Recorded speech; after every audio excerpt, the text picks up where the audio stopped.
Bueno, libere ahí la sala, así Listo, pueden profe. ingresar. Bueno, entonces decíamos, volviendo a repasar lo referido, ¿no es cierto?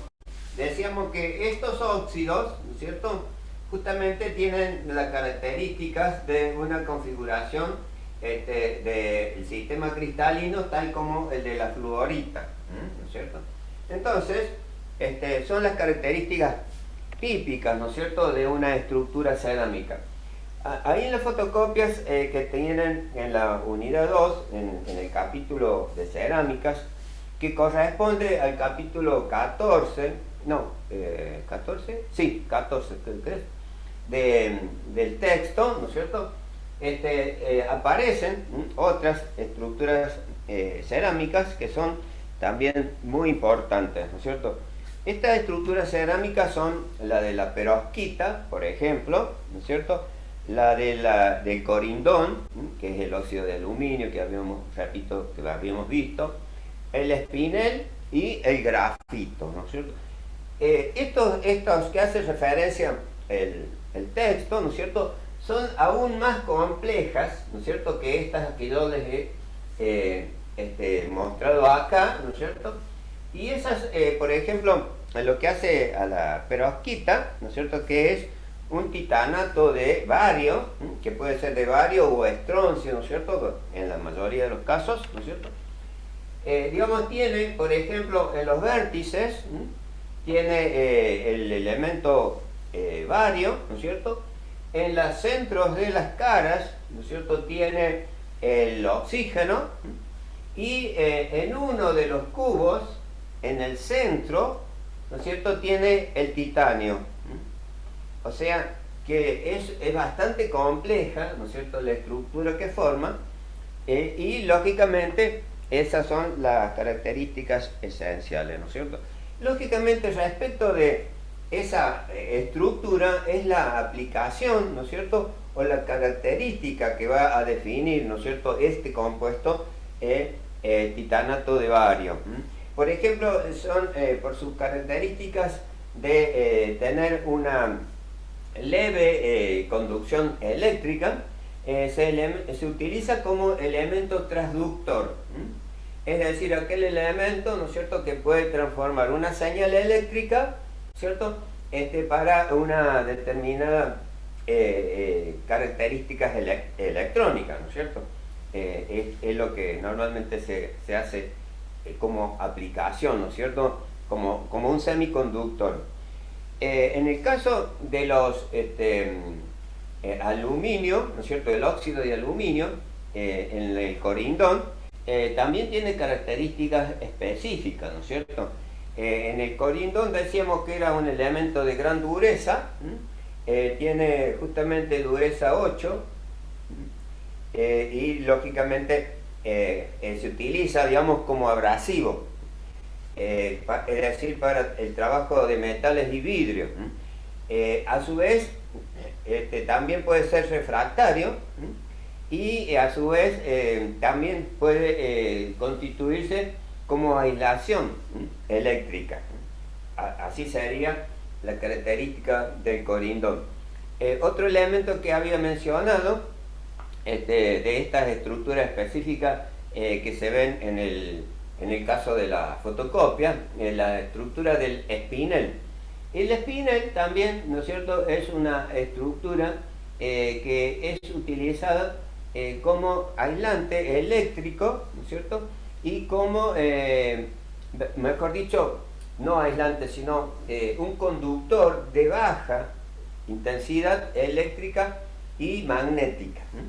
Esas serían las características. También utilizado mucho en la electrónica. Y por otro lado teníamos el grafito. El grafito está formado por elementos carbono específicamente, y se genera una estructura laminar en el grafito que hace, digamos, la característica de ser fundamentalmente un refractario, es decir, que provoca un determinado comportamiento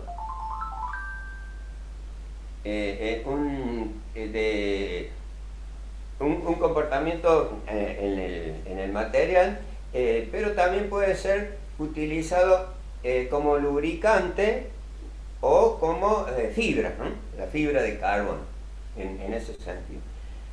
Bueno, como digo, según el compuesto, es la característica mecánica que se van a definir, ¿no es cierto?, dentro de esta propiedad. Bueno, vamos a prender la luz acá, me parece.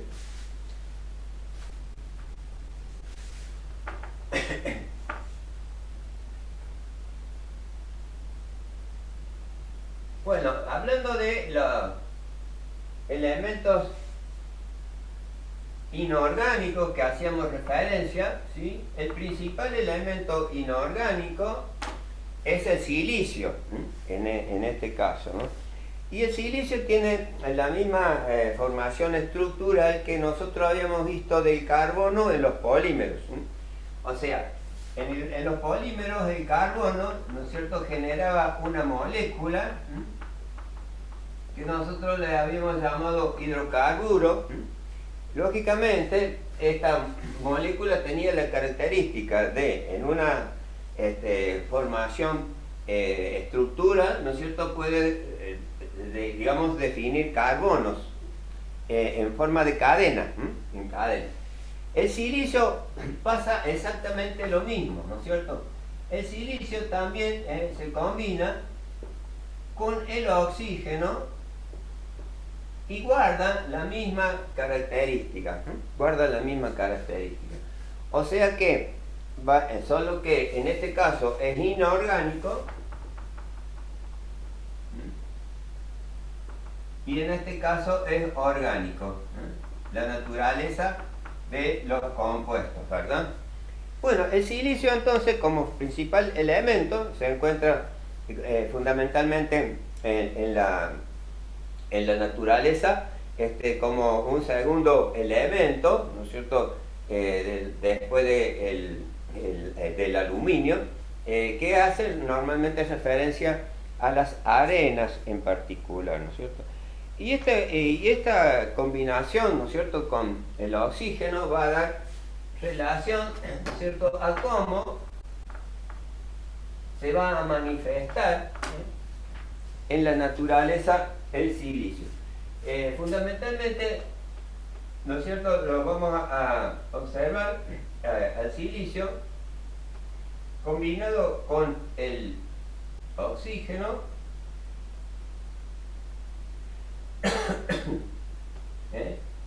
forma el tetraedro. Este tetraedro vendría a ser, en principio, dentro, ¿no es cierto?, de un sistema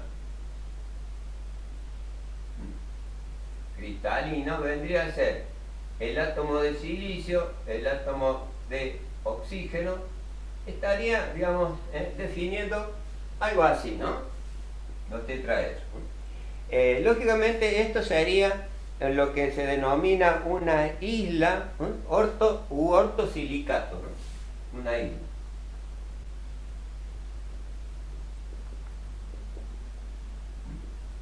De ese modo, ¿no es cierto?, se van a ir combinando.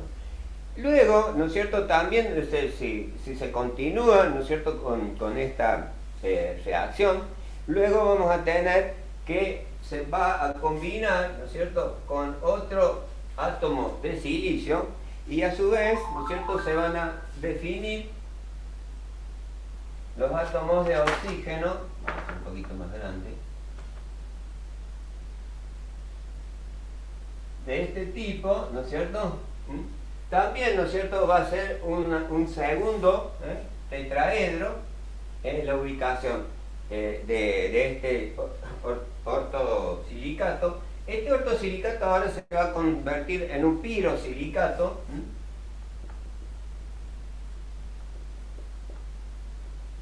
y así sucesivamente, ¿no es cierto?, van a ir creciendo, al igual que el carbono, para formar cadenas, y estas cadenas entonces van a tener, digamos, formas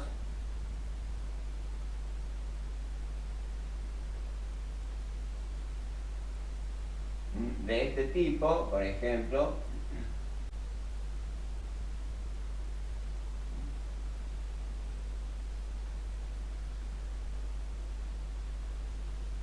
¿verdad? Y así sucesivamente van a ir formando, al igual que el carbono, las cadenas. Cadenas de silicatos. Y también, al igual que el carbono, ¿no es cierto?, nosotros teníamos los elementos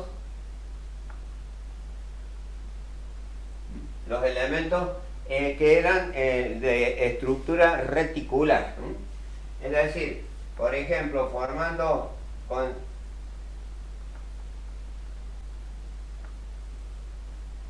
con las sucesiones, ¿no es cierto?, de los distintos átomos, ¿no es cierto?, los anillos.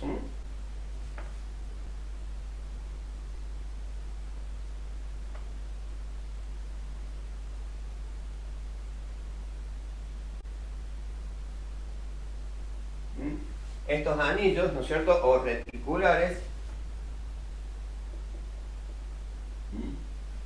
formando distintas estructuras, ¿no es cierto?, que habíamos visto, ¿sí?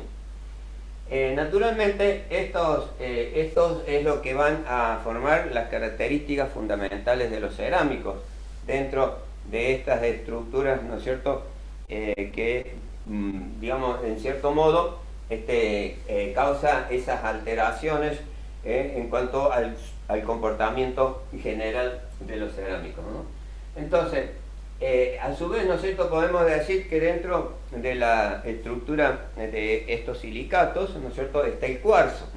El cuarzo justamente vendría a ser los óxidos de silicio, ¿no es cierto?, es decir, lo que hemos denominado la sílice, y esa sílice forma esta especie de cadenas o anillos, según las características, ¿no es cierto?, y donde el número de átomos de silicio que está en equilibrio con los átomos de oxígeno tiene una fórmula compleja, ¿no es cierto?, que acá puede ser, por ejemplo, un N oxígeno, y lógicamente acá sería el 2 para el silicio. Lógicamente esta fórmula, ¿no es cierto?, le da la característica que hacía referencia recién al cuarzo.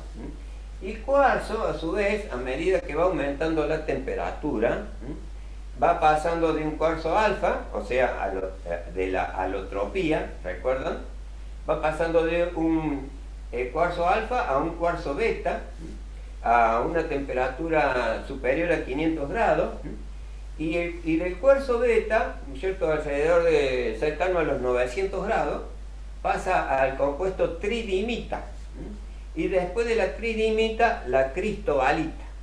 La cristobalita. En particular, ¿no es cierto?, lo que nosotros observamos acá es cómo, ¿no es cierto?, estos cuarzos van a ir cambiando de fase, ¿no es cierto?, y formando compuestos de características particulares, ¿no es cierto?, que normalmente son muy empleadas, ¿no es cierto?, en las cerámicas, ¿no es cierto?, combinados, ¿no es cierto?, el óxido de silicio con el de aluminio. Y de ese modo hay compuestos, ¿no es cierto?, que forman a bajas concentraciones del aluminio, ¿no es cierto?, van a generar eutécticos, y estos eutécticos son a su vez muy particulares. Ustedes pueden leerlo un poquito más ahí en la fotocopia, ¿no es cierto?, porque ahí está desarrollado con mucha mayor claridad, ¿no?, al respecto de esto, ¿no? Entonces, estos sistemas cristalinos en la cerámica, así como lo habíamos observado en los cristales metálicos, ¿no es cierto?, provocaban imperfección. ¿Recuerdan? Imperfección metálica era aquellas tensiones, ¿no es cierto?, que pueden generarse, ¿no es cierto?, las discontinuidades entre los granos del sistema cristalino. ¿Recuerdan eso, verdad? Y las discontinuidades, entonces, en los cerámicos también, ¿no es cierto?, ocupan de alterar, ¿no es cierto?, los sistemas cristalinos Y estas estructuras entonces van a generar características y propiedades en principio de fallas mecánicas del material cerámico. Lógicamente dentro de estas fallas, ¿no es cierto?, pueden ser de varios tipos, pueden ser mecánicas, ¿no es cierto?, y dentro de estas fallas mecánicas podemos hablar, ¿no es cierto?, de que los cerámicos fundamentalmente modifican estas propiedades, dentro de las imperfecciones decimos, hay propiedades físicas, si ustedes toman un poquito de nota, propiedades físicas, tales como las propiedades de conductividad,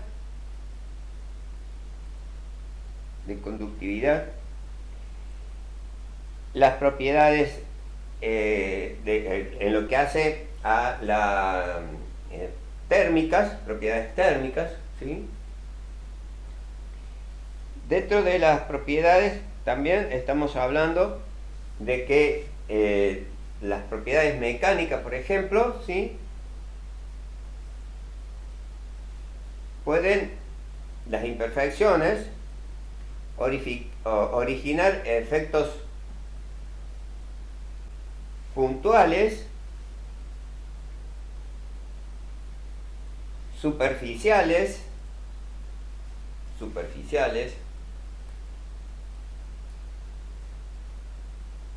también estaríamos los efectos del grano cerámico,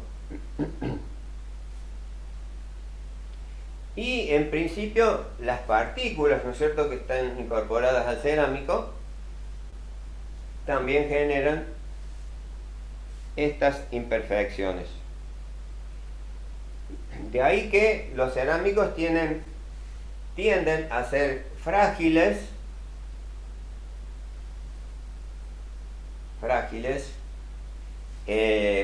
tienen una tenacidad muy baja, tenacidad a la fractura normalmente, ¿no es cierto? Tenacidad a la fractura. Y hablando de que la tenacidad de la fractura es la propiedad, ¿no es cierto?, que al crearse tensiones internas en el material, una baja o un bajo esfuerzo puede provocar la rotura de lo mismo, ¿no?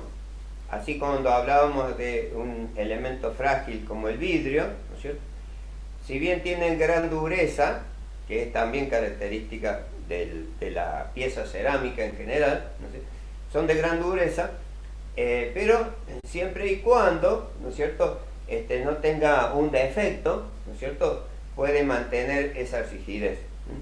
Y ante un esfuerzo, ¿no es cierto?, al no tener capacidad de deformación, o sea que su deformación es cero, ¿no es cierto?, el vidrio se rompe. Entonces, esa dureza elevada, ¿no es cierto?, le quita capacidad de deformación, como fragilidad, por otro lado, ¿sí? Otra característica, tienen buena reacción química, estabilidad química podemos decir, porque lógicamente poseen, digamos, un equilibrio iónico donde las propiedades químicas, digamos, se encuentran estables en ese sentido, ¿no es cierto? Y por otro lado, ¿no es cierto?, tenemos que a nivel mecánico tiene una buena aptitud, ¿no es cierto?, para distintos tipos de trabajo, ¿no?, como pueden ser el comportamiento en general, ¿no es cierto?, a la conducción o aislación, ¿no es cierto?, de conducción eléctrica y térmica en particular. Después tenemos propiedades eléctricas también dentro de las cerámicas, ¿sí? Y las propiedades eléctricas hacen referencia al comportamiento que pueden tener como aisladores o como conductores de cierta tensión eléctrica, ¿no es cierto? Y por ende también, digamos, las características de ser también susceptible de obtener, digamos, también conducción o resistencia magnética, ¿no? En este sentido es también la manera, ¿no es cierto?, que normalmente se analizan los cerámicos. Otra propiedad, decíamos, era la térmica, y hablábamos, ¿no es cierto?, de los refractarios. Los refractarios son normalmente elementos, ¿no es cierto?, que como aisladores de la temperatura, ¿no es cierto?, pueden diferenciar, ¿no es cierto?, distintos tipos de temperaturas según, digamos, los ambientes, ¿no es cierto?, en los cuales se encuentren, digamos, los refractarios, ¿no es cierto?, o aislantes, ¿no es cierto?, de la temperatura. Pero también hay refractarios que conducen la temperatura o son buenos conductores también del calor.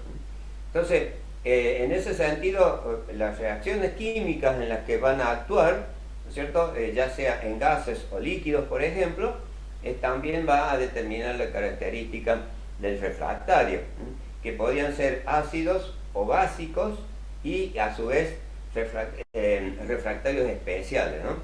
Hay refractarios especiales que a su vez son resistentes al desgaste. Por ejemplo, cuando se fabrican para guías, ¿no es cierto?, en los pisos de hornos, ¿no es cierto?, donde se van a deslizar cargas importantes que deben ser resistentes, no solo a la temperatura, sino también al desgaste, a la fricción sobre esos elementos, ¿no? Por ejemplo, el carburo, ¿no es cierto?, de silicio, muy utilizado en ese caso para la formación del carborundum, ¿no es cierto?, ustedes lo deben haber escuchado, que es un refractario de mucha resistencia mecánica. En el caso, por ejemplo, de los refractarios ácidos, el componente principal es el óxido de aluminio. Normalmente se utiliza como aislador en paredes, ¿no es cierto?, de hornos, donde van a actuar distintos tipos de agentes, ¿no es cierto?, químicos que puedan neutralizar, ¿no es cierto?, en ese caso la reacción con el refractario. Pero por otro lado, por ejemplo, para el tratamiento de los aceros, o sea, que van a estar en contacto a elevadas temperaturas con el refractario, ¿no es cierto?, el componente principal del refractario es básico, y como básico es el óxido de magnesio, en ese sentido. Y después tenemos refractarios especiales, ¿no es cierto?, que pueden ser crisoles para distintos componentes químicos, para que no provoquen reacción, digamos, con el proceso, ¿no es cierto?, en la que se está realizando. Los cerámicos también tienen propiedades ópticas, ¿no? Las propiedades ópticas fundamentalmente hacen referencia fundamentalmente a la transparencia, ¿no es cierto? Los vidrios, sin duda, ¿no es cierto?, son justamente los cerámicos que tienen esta propiedad, son transparentes, y dentro de la transparencia pueden ser también total o parcial, ¿no es cierto? Y de ahí que nosotros vamos a observar el cuerpo, ¿no es cierto?, que puede ser totalmente transparente, otros translúcidos, ¿no es cierto?, y los opacos, o sea, los que no tienen transparencia en principio, ¿sí? Y después también como propiedades ópticas tenemos fibras, por ejemplo la fibra de vidrio, ¿no es cierto?, que tienen una alta reflexión y prácticamente nula refracción.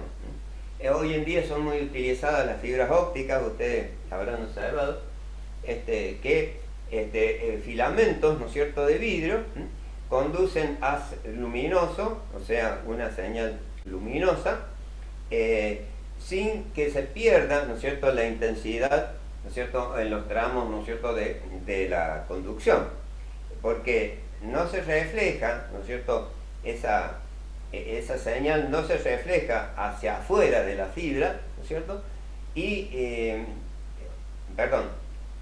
no se refracta hacia afuera, y sí, ¿no es cierto?, se mantiene con reflexión total dentro de la fibra, o sea que no sale la señal fuera de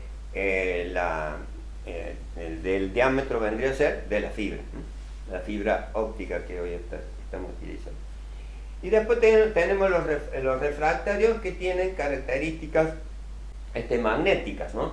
Es decir, refractarios que tienen una alta coercitividad, ¿no es cierto?, a las ondas magnéticas, y con ellos se construyen, por ejemplo, imanes de gran capacidad, los imanes, ¿no es cierto?, que pueden ser electroimanes, o sea, imanes que tienen, digamos, una determinada intensidad magnética, ¿no es cierto?, permanente, o una intermitente, ¿no es cierto? En este caso no me está saliendo cuál era la reacción en todo, o sea, imanes permanentes por un lado, cuando el imán común, ¿no es cierto?, se mantiene, digamos, constante, y después los transitorios es que, de acuerdo a una determinada conducción eléctrica, ¿no es cierto?, se puede cortocircuitar, ¿no es cierto?, esta señal, y lógicamente definir, digamos, las distintas propiedades, ¿no es cierto?, magnéticas en cada caso, ¿no es cierto? Eso va a depender fundamentalmente de lo que son las cargas, ¿no es cierto?, a las que se someten estas propiedades, ¿no? Es decir, por ejemplo, los que hacía referencia a los imanes permanentes, ¿no es cierto?, normalmente son estructuras cerámicas duras, es decir, que mantienen, digamos, la dirección de campo magnético fija, ¿no?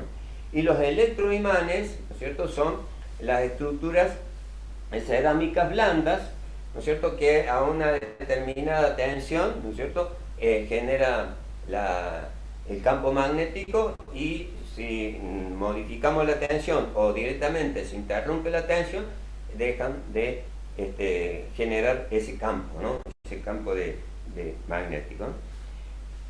Entonces, se pueden enumerar una gran característica de los productos cerámicos en particular, ¿no es cierto?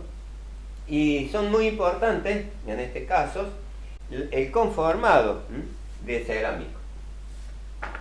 El conformado cerámico.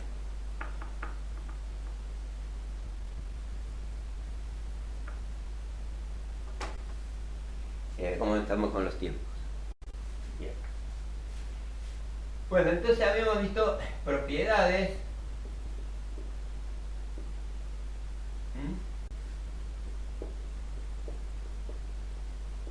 Vamos a hacer un repaso, ¿sí?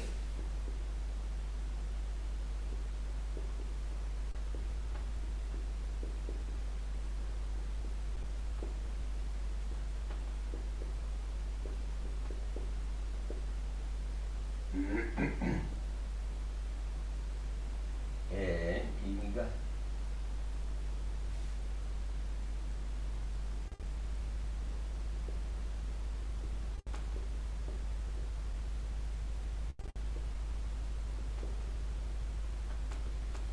En general, ¿sí? Bien, ahora, bueno, entonces vemos conformado cerámico.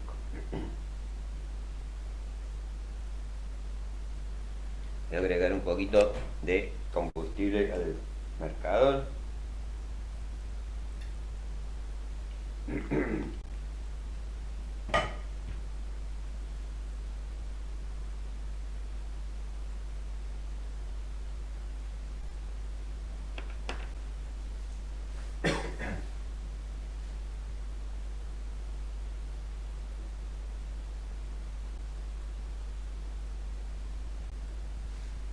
Bien, el conformado básico, ¿no es cierto?, lo podemos enumerar en ciertas etapas, ¿no? Las etapas básicas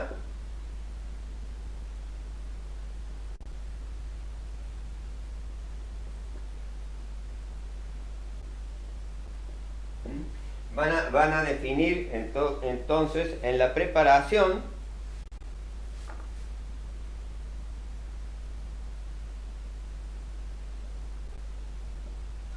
el moldeado,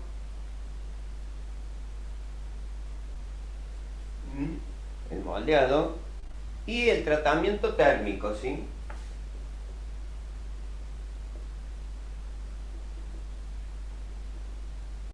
Vamos a poner... No, pero después voy a subir fotos de eso porque no se ve nada claro. ¿Cómo? Pregunto si va a subir fotos después de esos grupos. Sí, sí, sí, vamos a enviar unas fotitos.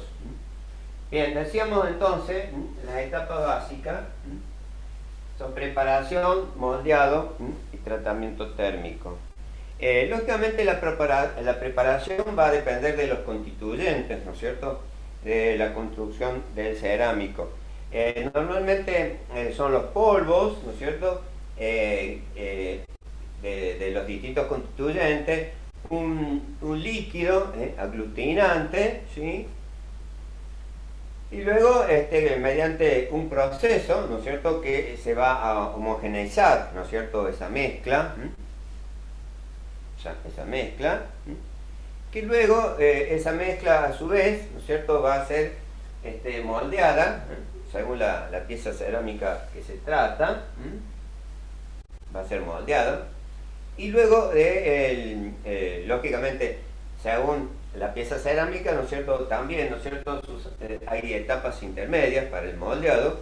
El moldeado clásico, ¿no es cierto?, puede ser en un estado sólido, pastoso, ¿no es cierto?, que puede ser también seco o con una baja humedad en principio, ¿cierto? Y después, luego, ¿no es cierto?, según la característica de la pieza, se llena el molde. Por ejemplo, en una obra, luego que hemos incorporado todos los elementos, por ejemplo, de un hormigón o un mortero determinado, ¿no es cierto?, lo moldeamos, ya sea en un encofrado típico, ¿no es cierto?, o en un relleno, según la característica del cerámico que estamos aplicando, por ejemplo, en lo que hace a la construcción, ¿cierto? Es lo mismo los revestimientos de un muro, por ejemplo, o por ejemplo las vigas y columnas, otros tipos de moldeados, ¿no es cierto?, dentro de los productos cerámicos. Normalmente una viga en columna es un producto cerámico, pero a su vez, ¿no es cierto?, forma un compuesto, no solo con el material cerámico en sí, sino también, ¿no es cierto?, con el agregado de las varillas de refuerzo, varillas de hierro normalmente, ¿no es cierto? Entonces, se va conformando todo el conjunto para obtener un buen resultado.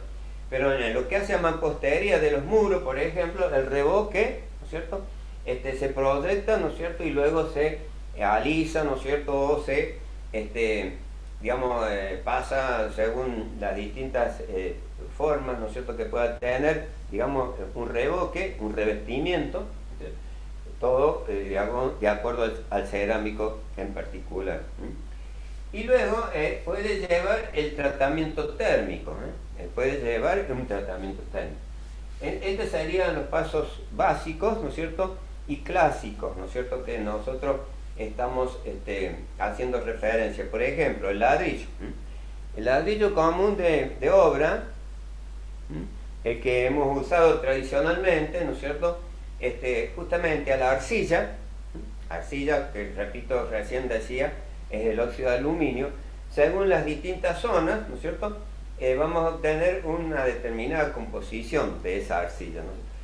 Suele agregarse desechos orgánicos, ¿no es cierto?, como el estiércol o algún producto, ¿no es cierto?, desecho, por ejemplo, hoy en día, de lo que hace al trabajo del campo, hay mucha, digamos,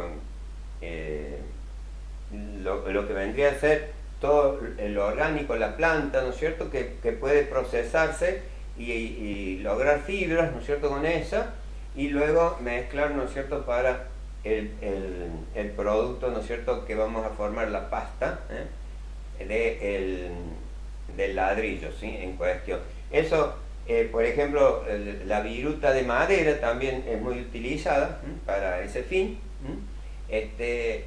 Y antiguamente, ¿no es cierto?, se utilizaba el estiércol porque había abundancia, ¿no es cierto? Hoy en día son otros, ¿no es cierto? Por ejemplo, las chalas de maní pueden ir, ¿no es cierto?, a la fabricación de el ladrillo cerámico, ¿no?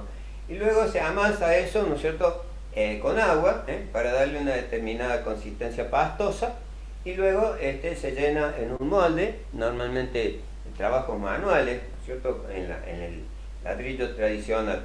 Luego se acomodan esas piezas, ¿no es cierto?, en una playa, en un lugar, ¿no es cierto?, bien plano, ¿no es cierto?, ordenadamente, para que conserve la forma, la pieza cerámica, cada uno de estos ladrillos, y al ambiente externo, ¿no es cierto?, se va a ir secando, se va a secar, propiamente dicho, en un determinado tiempo y en una determinada circunstancia atmosférica, digamos así, porque no se puede secar rápidamente porque se produce, digamos, fisuras, ¿no es cierto?, superficiales, que puede dar origen, ¿no es cierto?, a que esa pieza se rompa naturalmente. Porque el secado natural, ¿no es cierto?, va a definir, digamos, una determinada humedad del ladrillo, pero a su vez contiene agua, aún secado contiene un agua como composición química, ese material, ¿no es cierto? Y luego, ¿no es cierto?, se va a ordenar para producir el tratamiento térmico, que sería el quemado o el cocinado en el horno. Ese mismo constituyente lo podemos tener hoy en día, ¿no es cierto?, como un proceso tecnológico de fabricación de ingeniería, ¿no es cierto?, que se utiliza justamente la arcilla roja, ¿no es cierto?, que nosotros conocemos, porque de esa composición es que se va a obtener un ladrillo con características bien definidas, a diferencia del ladrillo común, y de ese modo, ¿no es cierto?, van a ir modificándose el comportamiento de los distintos cerámicos. Pero también tenemos el adobe, que se utiliza hoy mucho en viviendas ecológicas, donde no lleva el horneado o el quemado, ¿no?, como tratamiento térmico, sino que se hace todo en cerámica fría, digamos así, ¿no? Y se van haciendo paredes, muros, ¿no es cierto?, y luego se utilizan otros sistemas para las cubiertas o techos en general, ¿no? Bien, se nos está cortando el tiempo. A ver, vamos a esperar a incorporarnos.